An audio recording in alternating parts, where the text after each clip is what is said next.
Welcome to the season finale here at Crystal Palace. There is more on the line than we thought we were going to have earlier in the season, as Manchester City have fallen off towards the end. There are 2 games to go here in the Premier League season. We beat Manchester City by 3-1 in our very last game. Literally, that scoreline is the difference in the goal difference. 3 points is the difference on the points tally. We have Wolves and Bournemouth in our final 2 games.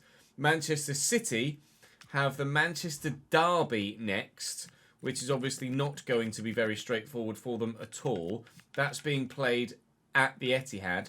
And then on the final day, Manchester City have Liverpool away.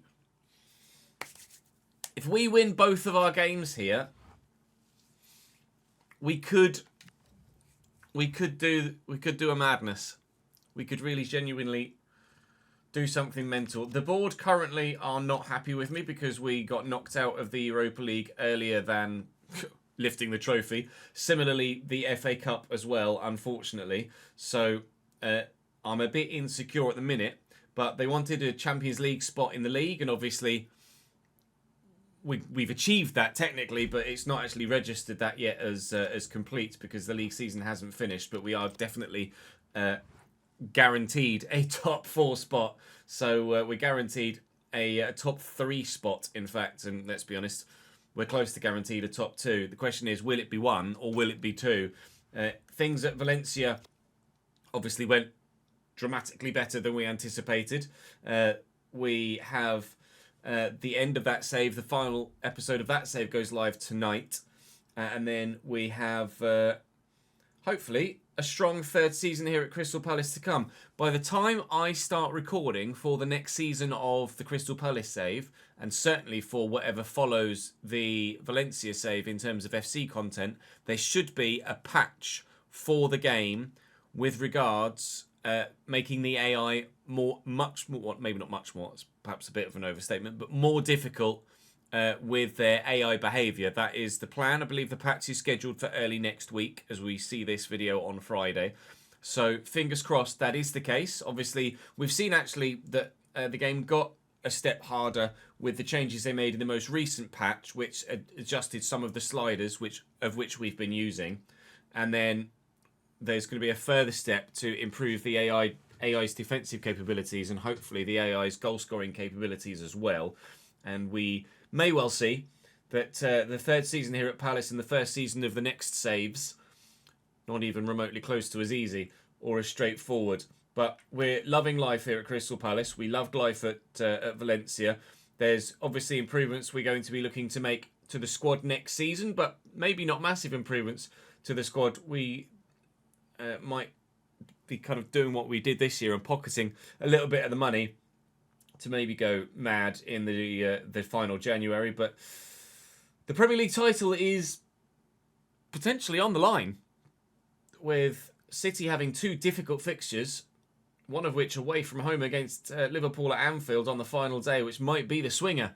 But it only will be if we beat Wolves in this first game, which certainly we hope we will.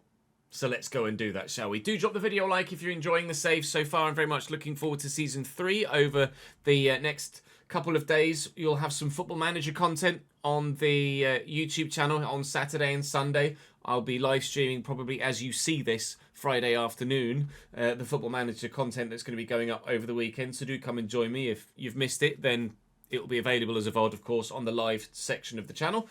Make sure you subscribe to the channel so you don't miss out on whatever's coming next. It might be an Australian save. It probably won't be an Australian save. But we're starting at Selhurst Park. Very much English-based at the moment. And fingers crossed, you never know, maybe top by the end of the day. Wolves line up in a 4-3-3. They've had an indifferent season, but better one than they're having in real life. Jose Sarr in goal. Ratiu, Agbadu, Bitshiabu and Baka.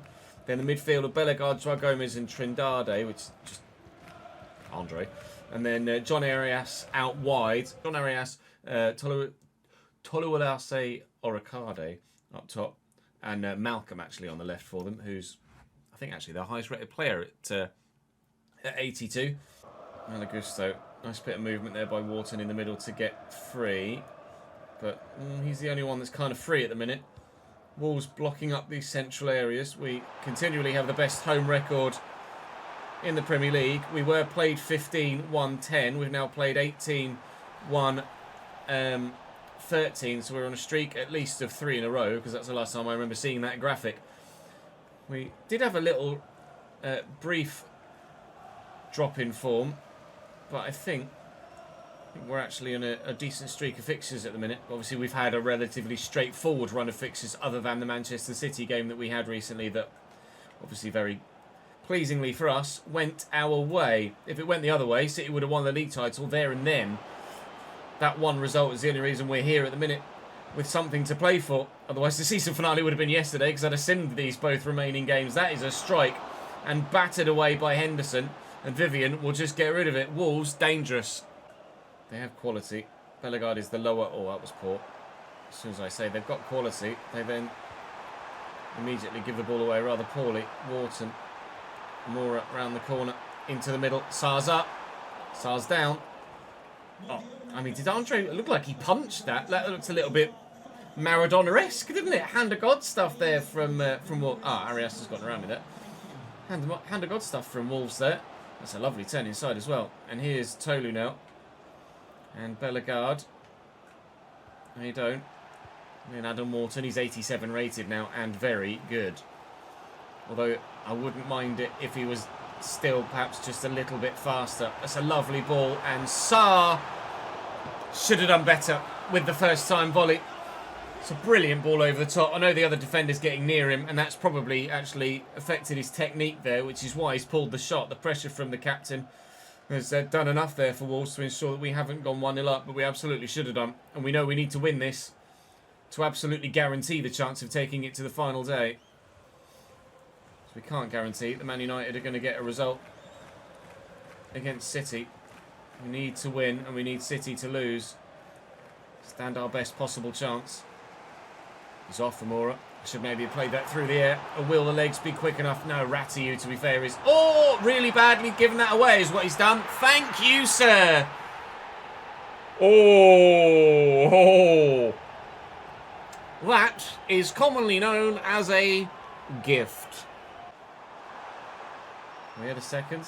Little back heel. Draw the defender in. Play it out wide again. Nice. Sarr just need to find a teammate.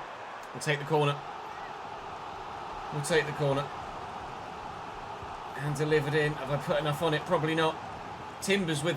Well, they both went for a header there. It's going to be 1-0 to us at half-time. Ismaila with the goal. We were asking the question, will we be able to take it to the final day, this Premier League title fight? And at the moment, with that goal, we certainly will. No updates top right that I can recall about a result at Old Trafford, sorry, at the Etihad for City or United. So, was very tight with the goal difference, +2 in our favour. And if we only win by 1, then... Oh, he's tugged him back there. We might need a bigger win. But, of course, if we are to beat City, we need them to lose. So their goal difference will be going down regardless. Oh, it wasn't a tug. He literally just swiped at him. That's really naughty. That's really cynical from Bellegarde there. I think that's the first time I've seen a player actually do something like that. Just straight up, just be like, no. Just kick the foot away. That's the sort of thing you see in Sunday League where someone's just like, bollocks to it. No, you don't. Man or ball, but not both. Tolu over the top, out wide here to Arias. Slater tried to get there, couldn't, and they might win this header here. Malagusto's done well, but Tolu underneath it. Brilliant from Wharton. I just had to hope there that I could head that back to my goalkeeper, and he wouldn't. Head it powerfully into the back of the net for an own goal. Really genuinely thought that their striker was going to win the aerial encounter anyway, though, to be honest. But we've gotten either lucky there or we've just worked it well. Mora with a heavy touch to take him into the defender there. Gomez over the top looking for Tolu, but Diamande's there positionally much better. Gomez down. Curtis Jones pushed to try and get to it, but couldn't. Only 15 minutes to go here. Still only 1-0. This could absolutely fall apart for us any moment. We really should get that second if we can, just to guarantee it, because otherwise I'm going to be nervy for the entirety of the rest of the game. Out nicely to Sarr. We'll do the give and go. John Duran Look for Sarr over the top. He had to wait for it a little bit. He finds a teammate on the edge of the box. Actually, Mitchell Bakker made a really unpredictable run there to not engage with the ball and actually just take up his position at left back. And as a result, put himself exactly where I thought he wouldn't be to get the ball off me. Duran, Wharton. It's poor on his left foot. It's gone well over the top of the bar. 6 to go here as they make a change. Still no update from the Etihad, so I mean, it's probably safe to presume it's not 0-0. It's just that the game hasn't updated me. But if it is 0-0, then City would still be favourites for the title. If they have lost, then we will be top heading into the final day. Timber to Wharton. Can we try it on his left foot again? Not really got much room. Timber we've got some room with, although that room has now gone. Wharton, I thought was going to win it back there. Arias to Tolu. If Wolves score on the counter-attack now, I'll be absolutely devastated. So I was going to try and do the cynical foul that they did to me. Here is Ratiu, whose mistake it was that gave us the ball to get the winner. Involved here potentially in an equaliser for his team. Arias fires wide with the last kick of the game. We might have lost the chance of the title with it. As it happens, we haven't. We do take it to the final day. The question is, how much of a chance on the final day will we have? Here we are on the final day against Bournemouth as we finished our game. Actually, the Manchester derby hadn't been played yet, so we've come straight here. And we'll find out at the end of this game what the future holds. Georgi Petrovic in goal is obviously going to be very good. They've got Evan Nielsen on the bench. They've gone with Adley up top. They're a decent side. Bournemouth, obviously, they're phenomenal in real life right now, but they're not quite as good in save at the moment as they are in the Premier League so far this season. They're 16th on the final day here, and I think settled to finish exactly there. We knew that 2 wins today gave us the chance of the title. We've gotten one.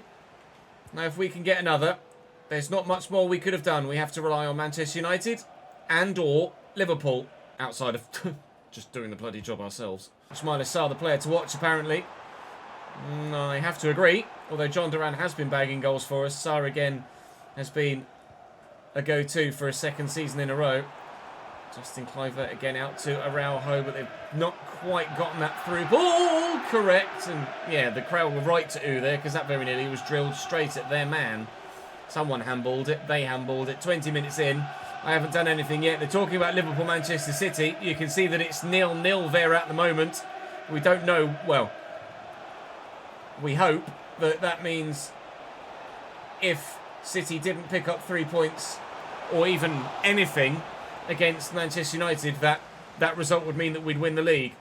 But that result only means we win the league if City got nothing from the game against Manchester United at the Etihad. Of which, at the moment, we don't know. I mean, at the minute, I'm not doing the job here anyway, am I? So even if City did lose, I think they'd still be top on goal difference, potentially. Depends what the scoreline was if they lost. Here's Adams. Nice tackle by Wharton. Whoa. Good footwork to get away. Still half... Kick it higher, Keeps. God, it makes me nervous when they do that. Just boot it up. Why have they got to do like a low-driven... Just fucking make sure it doesn't cannon straight off the bloody striker into the back of the net, mate. Give me a heart attack every time they do that. Kluivert, lovely little ball roll. Here's Fatawu now in the box. He's got a worldie in the locker, given the opportunity. I just think Kluivert is doing really well. Here's Tyler Adams. Back to Lewis Cook. Tyler Adams again. And Cook with good footwork. And Cook with the effort. Good hands. Gusto again. Just the chance of a sniff of a goal would be lovely. Duran needs to put enough weight of pass on this and has done. Sarr needs to have enough pace to get in the box here. And did, but John Duran didn't completely commit into running into the box there. Challenge. So I wasn't really sure what to do with the ball. Shots on target 1 versus none at the minute. And, well, that's not going to win you a league title, is it? Drawing 0-0 against 16th placed Bournemouth doesn't deserve rewarding, I don't think. Here's Traore in behind. He's got the pace. I don't fancy Danny Slater at the back post off the bar. Off the bar and away. Oh, I'd actually beaten him. Never mind, we'll get it to him again. Come on, Sarr. John Duran is here with me. I'll go to feet rather than play a through ball because I don't trust it. Squeeze it back, looking for Curtis Jones. It would have been a genius ball through. It's going to be 0-0 at half-time. Half-time, I am not doing the business. It is 60% to 40%. It is 2 shots to none. We might need to take it up a couple of notches because we haven't gotten out of first gear yet. We're not quite in reverse, but we might well have slipped into neutral. Anyone got any jump leads? Because this car is misfiring and won't start. Gusto, Sarr, oh, space. Ismail Sarr loves a little bit of space. And cutting it back. Jones. Wharton! Oh, the refs give a pen. We'll have to double check. VAR will get involved. Diakite in the way. I mean, it would be great if Wharton scores the goal that wins us the league if it is to happen, but... Oh, I don't know whether he got his hands behind himself quickly enough there, Diakite. Give ourselves the best possible chance to get the correct decision here. Diakite's rushing across. Wharton... I mean, that arm is out away from the body. He's trying to bring it back in centrally, but I think... I mean, the ball is on target, on its way towards goal. I think that's given as a pen. Live chat is saying, no, absolutely not a pen. It strikes his elbow like that. That is on its way towards goal. I think that's a penalty in real life. Because it's on an outstretched elbow. Honestly, I genuinely think that's a pen in real life. I'm not just trying to like shoehorn a victory here. I think that's a pen. Penalty given to be taken by Ismail Sarr. He's missed a lot this season from the spot. It's not missed this time. That is Crystal Palace 1, Bournemouth 0. I firmly believe that that's a penalty. His arm is moving from an unnatural position towards a natural position, but isn't there yet, and his arm isn't straight, his arm is bent with his elbow out, and it clearly stops the ball travelling towards the target of goal, and has travelled a distance as well. It's not like it's from 2 yards away. I firmly believe that that's a penalty. We've purposefully missed a lot of penalties this season. Rightfully so, I think, that should have been overturned by VAR, but I firmly believe that's a penalty. It will probably be controversial. It was mixed in live chat once we gave a bit more time for people to give full opinions. It was probably close to 50-50, which, to be fair, it probably was a 50-50 decision if it were real life as well, isn't it? I feel that's a penalty. It will probably be 50-50 in the comment section as well, but we will try our best to score a second goal on this occasion, which is what we couldn't do against Wolves, to ensure that it's not the sole talking point at the end of the game. Traore, well in Ismaila. Look at the space. Look at the space all the way over there. And that's a brilliant ball to Amora, whose touch and turn beats the man. And there's the second goal. Now that is a goal of quality. No arguments whatsoever. Amora with his 9th goal of the Premier League season. Ismail Sarr with a gorgeous lobbed through ball. That really is a goal worthy of winning a league, or at least standing the chance of winning a league. We don't yet know. Exactly, Rob, 100%. If that was the other way around, I would have let them have the penalty and would not have disallowed it. So that's the ultimate deciding factor, isn't it? If it were VAR the other way around, I would have given them the penalty for that. I agree. Over to Adley. Brilliant hold-up play. Excellent hold-up play. Shame about the interlinking play after the hold-up play. Kluivert wins it back, though. There's 22 minutes to go here. Cook, Adams, Cook. Kluivert and Diakite. Adams again. Araujo, brilliantly intercepted by Wharton. Brilliantly won back by Araujo again. Kluivert, if they get one back soon, then it's not done and dusted yet, is it? And they are pressing still, Bournemouth here. We've not been convincing in either game today, quite frankly. We've needed a penalty and just one moment of sheer quality with a counter-attacking 50-yard through ball. Jones to Duran. Sarr is there. Sarr is in. 3. Duran. 3 goals, 3 points. Is it a W for a league win? We don't still know. 15th goal of the season for John Duran. Cut back to Kluivert. Adley. How in the world has he done me there then? Stop, mate. You're embarrassing me. Kluivert. Traore. I mean, you can't do all this and end up with... balls. And end up with no goal, can you? No, right. They can't. 3-1. Adley does get his goal. Oh, that's nice. Finally got the interception. And again, as you turn to clear it, he turns and then he's going to do the clearance as the second action rather than them all at the same time. And Adley's just stood there and says, thank you. That was as much of a gift as our goal against Wolves. Adley makes it 3-1 in the 88th, but thankfully we were able to grab more than just the one goal today in this one to ensure that we get the victory despite giving away a poor late goal to the opposition. 4 minutes added on here. Palace to Amora. Amora with a nice sharp turn, looking for the ball inside and not really finding it, but we probably... Oh, there's more gifts. There's more gifts. John Duran's onside because of the right back. Araujo was too deep. 4. Oh, get your golf puns out. It's 4-1 in the 93rd minute. John Duran with his 16th goal of the season. Thank you very much indeed. A gift apiece. Final whistle, ref? Final whistle? I mean, that is a cheer and a half. That's louder than the home fans. The Palace fans are going berserk. They look like title-winning scenes to me. Do they to you? They're going mental on the pitch. I think we've done it. I think we've actually gone and done it. Manchester City were at Anfield today. We've won the league. Crystal Palace have won the Premier League. Down on the south coast at Bournemouth, that small travelling of away fans just made more noise than they've ever had at Dean Court before. It's not called Dean Court anymore, is it? What's it called? The Vitality Stadium. Adam Wharton will lift a Premier League trophy for Crystal Palace. It's happened earlier than we anticipated it would do. Season 2 at Valencia, we won the league. Season 2 at Crystal Palace, we win the league. Right then.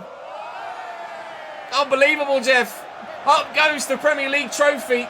Adam Wharton is the man, our highest rated player at 87 as well. So very fitting. And Mr. Crystal Palace now that Eberechiesi's gone as well. So equally as fitting. We lift the Premier League trophy with Crystal Palace. Next season, attention turns to the Champions League for the first time. Later on tonight, attention turns to the Champions League for the Champions League final with Valencia. Can we end that save, that third season, with the Champions League title?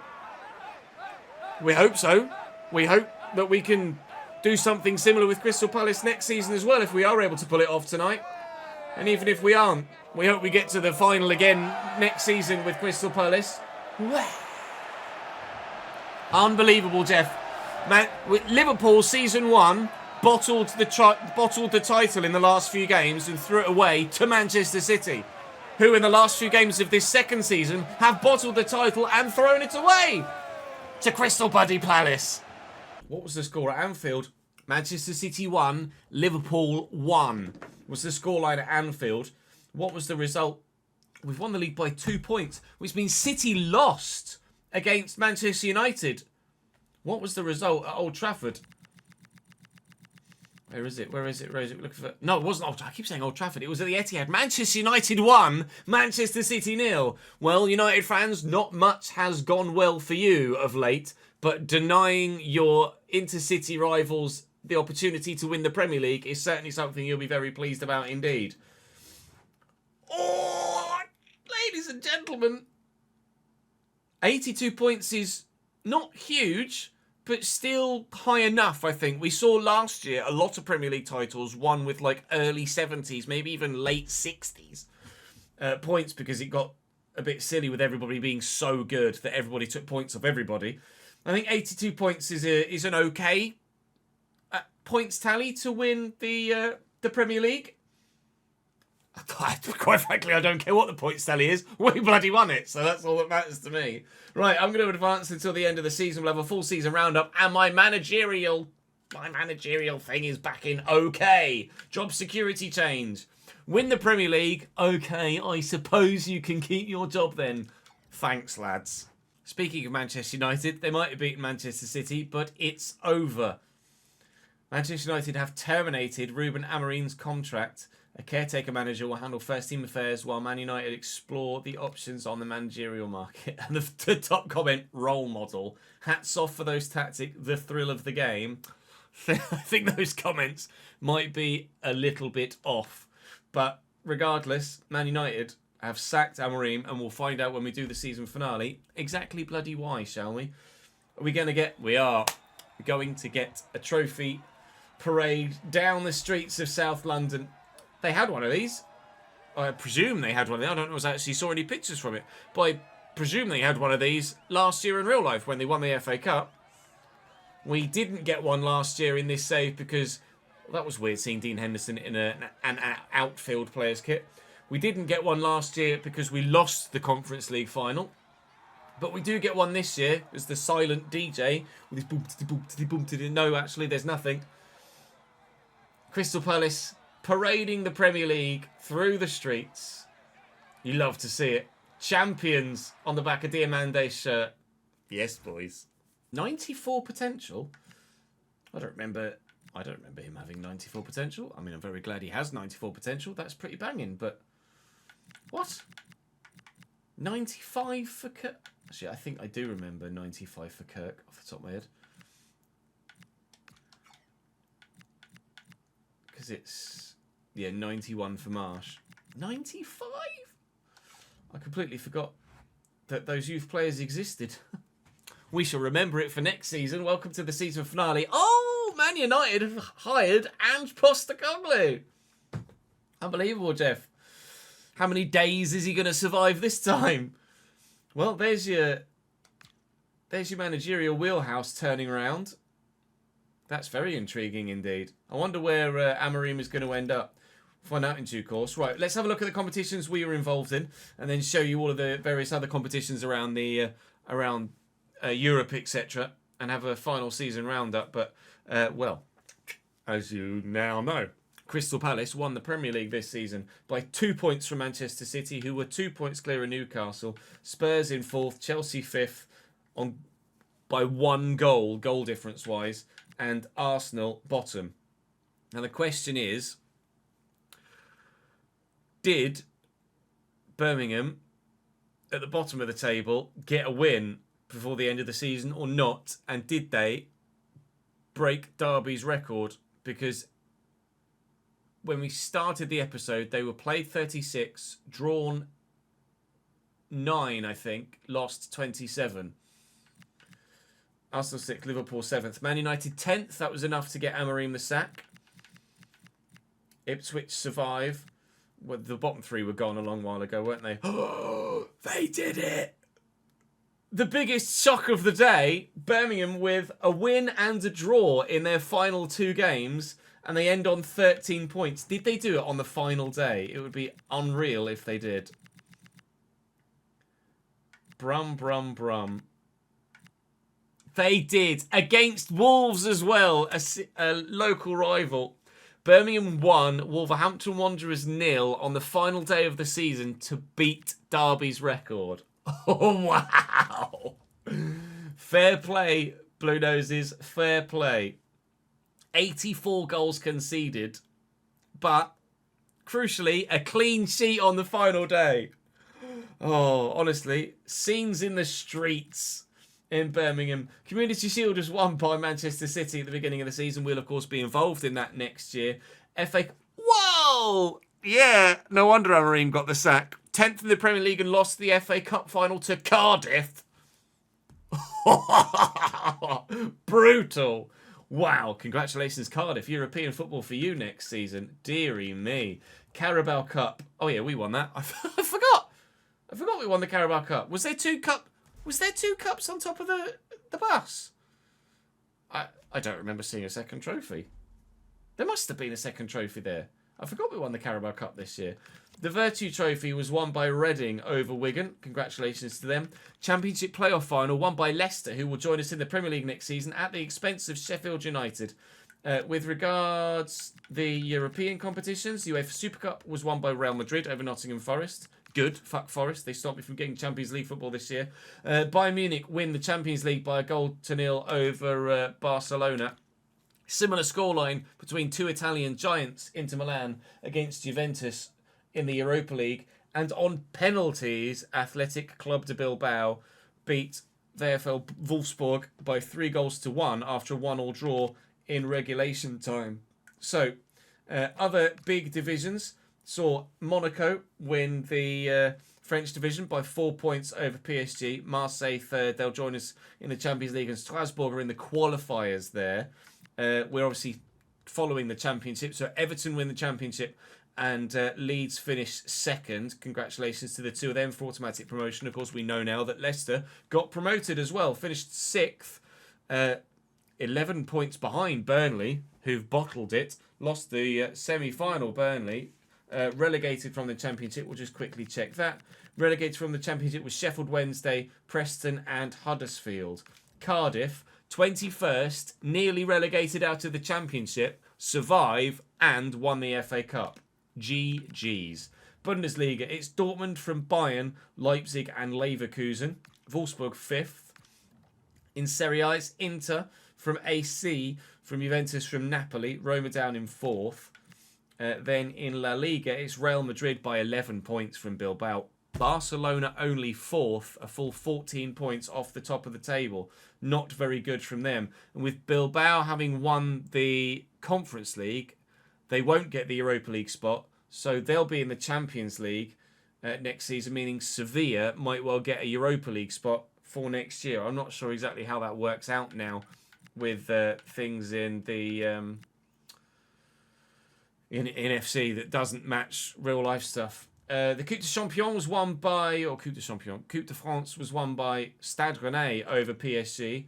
Trophée de Champion, isn't it, in France? But we're not really fussed about that. PSG won that one. Congratulations, lads. You then didn't win the league and then lost the cup final as well. The Pokal was won by Bayern over Dortmund to at least get one over Borussia there. They won the double then because Bayern beat Barcelona in the Champions League final as well. In the Coppa Italia, Napoli over Juventus, who lost the Europa League final and the Coppa Italia final, and the Copa de España, the Copa del Rey, was won by Atleti over Levante, who did well to even reach the final. Fair play to them for being able to do that. The Golden Boot this year was won by Rasmus Højlund at Fulham. Ismail Assar misses out, unfortunately. If only one of those missed penalties went in, eh? Bukayo Saka with 18. Anthony Gordon, who was the player of the season in the Premier League, got 17, and Burmo with 17 as well. Duran with 16 in 27.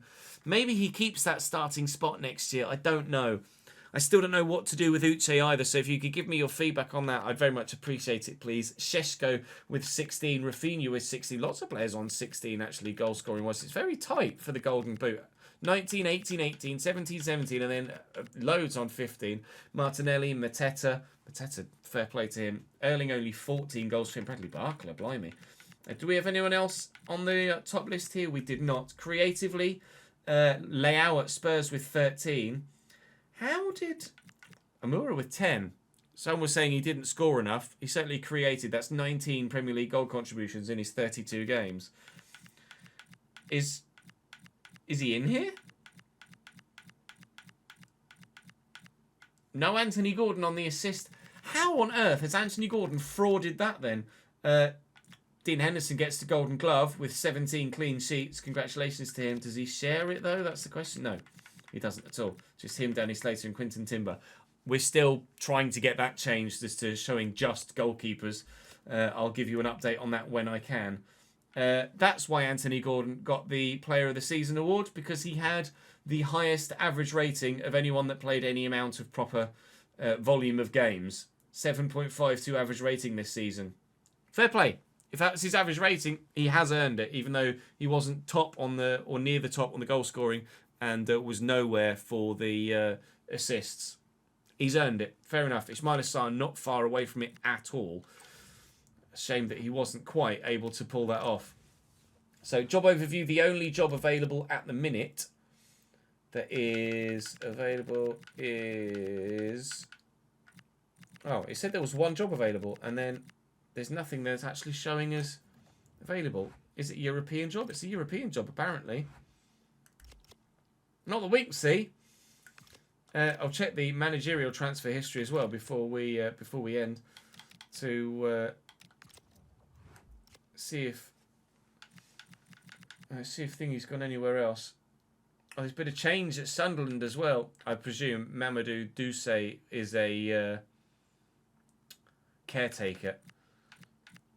Ruben Amorim. Wow, Ruben Amorim has already got himself another job. He's gone to Saint Etienne. And Régis Lebris did leave Sunderland, but it wasn't a sacking. He's moved to Freiburg.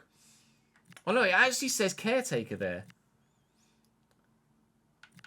Oh no, that's because he's gotten the job. He's gotten the job. That's the first time I've noticed that. That, as far as I can recall, not that we've religiously checked the job history thing, but Pablo Cerezo has gone from caretaker manager at Bilbao to step up and get the job. The question is, why is the Bilbao manager out of a job anyway, considering they won the Conference League and finished third in their division? He must have moved somewhere. Somewhere else. Postecoglou was a free agent to go to Manchester United. You can't search for managers, unfortunately. So I don't know who was Bilbao manager, and I don't know, because I can't go any further back than this. Manager Market Hub. Oh no, that's just that. So let's have a look through. Look. So Pep's still at City. Arne Slot is at Newcastle. Jakob Niestrup is at Spurs. Eddie Howe is at Chelsea. Thiago de Schmidt at Arsenal. Enzo Maresca at Liverpool. Joe Brown at Forest. Diogo Simeone at Villa. Ange Postecoglou at Man United. Marco Silva still there. Herzler still at Brighton. Keith Andrews and Iraola still in a job. Aidan Phelan is now manager at Ipswich. Vitor Pereira still at Wolves. Lennart Schumacher now caretaker, we believe, at Sunderland. Graham Potter still somehow at West Ham. Corentin Poirier at Southampton. And Henry Lee at Birmingham. A lot of job changes in the Premier League. I love that. This manager market really is actually producing, isn't it? Still needs a couple of tweaks with some of the weighting of stuff, or some of the moves are still a little bit iffy, but they have changed that. So I think maybe I don't need to judge it from this save. I need to judge it from a new save before we say that the manager market maybe needs more tweaks. But regardless, let's have a look at our squad hub and see who did what for us this season. So Ismail Assar with more goals than anybody else, 23 to John Duran's 21. But Duran obviously still a very, very good season for us. So worthy of the purchase, I think. Uche did well in Europe, but only 7 in 22 Premier League games. Got 6 assists, though. I mean, maybe we stick with Uche and Duran. Uche's 85 bloody rated. What's he valued at? 64 million. I mean, we won the Premier League. We're going to be in the Champions League. I could justify signing almost anyone up top next year. But do we? I don't know. I've been asking for feedback about Uche for a while, and we haven't actually had much in the comment section. So please do. Please do leave your feedback in the comment section about that. Amora with 9 goals. We saw 10 assists as well.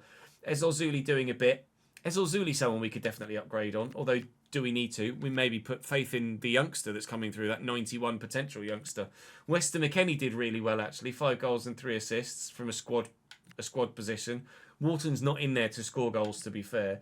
Timber 3 and 3. Shepherd got 3 as well. Krupi I actually enjoyed using actually as a lone man. Romanescu got 2 goals for Wolves.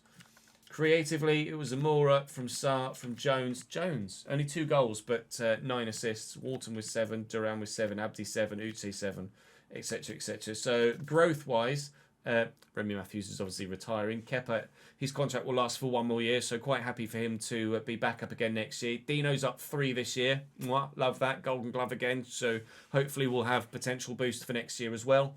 Aaron James is up 3 to 71. He's continually growing quite well. Maybe we sell Kepa and use Aaron James as a backup. That's certainly something we could do next season. Again, I'll take your feedback on that, please, in the comment section. We could upgrade on Borna Sosa at left back as backup. Danny Slater's now 75. Maybe we use Justin James, or again that 95 potential youngster that's in the youth setup at the minute. Well, again, I'll take your feedback on that. JD Canvo, 74 rated up 2. Lacroix and Vivian, obviously, 2 of the best centre-backs that we could have used. Vivian now 87 rated as well, and Diamande's up 3 this year. Expect a boost for him next season as well. Riyad's been solid, up 2 this year. Can't complain. Really, genuinely can't complain. Kapoor has grown by 2 at Rangers. GG, mate, but not going to see any first-team football for me, I don't think. Malagusto's up 2. Reed is up 3. Hopefully we'll see similar levels of growth for him next year, if not more so. Wharton up 4. Again, he might be our first player to make it to 90 potentially next year. Nathan Clark only up 3 at Padova. Abdi up 2. Terry up 3 at Sampdoria. Lawson up 5 at Coventry. Nice to see that. Maybe he gets some first-team football next year. Maybe goes out on loan again. Stuart Stevenson up 5 as well. Ewan Brown up 3. Weston McKennie didn't grow, but nor really did we expect him to. He had a solid first season, didn't he, really? Curtis Jones didn't grow at all. Maybe surprised at that. Did we sign Curtis this year, or was it last year? I think we signed him in January last year, didn't we? Not sure what graphical thing's going on there. So I'm not sure what we do with Curtis Jones this year. We could upgrade in that position, but do we need to? I don't know. Quinton Timber, we're absolutely not changing. He's fantastic. Shepherd up 3. Hopefully he grows more next year. He's probably good enough to start. I mean, he's had just as much an impact as Curtis Jones over the course of the full season if he played it. Mustafa up 3. Rodoni up 1. He's fallen off a little bit, hasn't he? Not really seen much first-team football this year at all. And we kind of put our faith in him and then promptly signed Curtis Jones because he was available. So sorry, Jack, for that. Maybe we sell Jack Rodoni and use one of the other youngsters in that we've got in the youth setup. We've got a 65 rated player, don't we, that we could call up as centre mid as well. Tucker's up 2. Amora's up 4. Love that growth from him. He was, well, evidently pretty good, although sometimes a little bit Marmite in games, out of games. Wolf's up 3. Maybe expected a bit more growth from him this year. Sar's up 3 as well. Expect to see a boost in growth for him next year. Romanessa up 3. Probably sell Esser and use the youth players that we mentioned earlier. And then Uche and Duran. It's still in question as to what actually happens between the two of them. Obviously, Duran, as it stands, Duran would be the starter and Uche backup. But we might sell Uche and sign someone else that's 88, 89 rated if we feel like we can justify something that high. Certainly 87, because we've got 87 rated players at the club already, so it wouldn't be too much of a jump from 87 to go to an 88 or an 89, especially considering we expect our 2 87 rated players to grow next year. And we've got Dino at 86. Regardless, I think this Crystal Palace side is in the position to challenge for the Champions League next year. And speaking of, we challenge for the Champions League tonight at Valencia at 6 p.m. So don't miss that Champions League final. Join me for it. I will see you back here on Monday for more FC. But over the weekend, there will be FM Saturday and Sunday. So keep your eyes peeled for that. Make sure you subscribe to the channel with the notification bell ticked and you won't miss it. Of course, you'll get notified when we go live here on stream as well. And you can follow me on stream on Twitch and Kick as well for all of that. But for now, that's all from me for this one. Thank you very much for watching. I hope you enjoyed. I certainly did. I'll see you next time.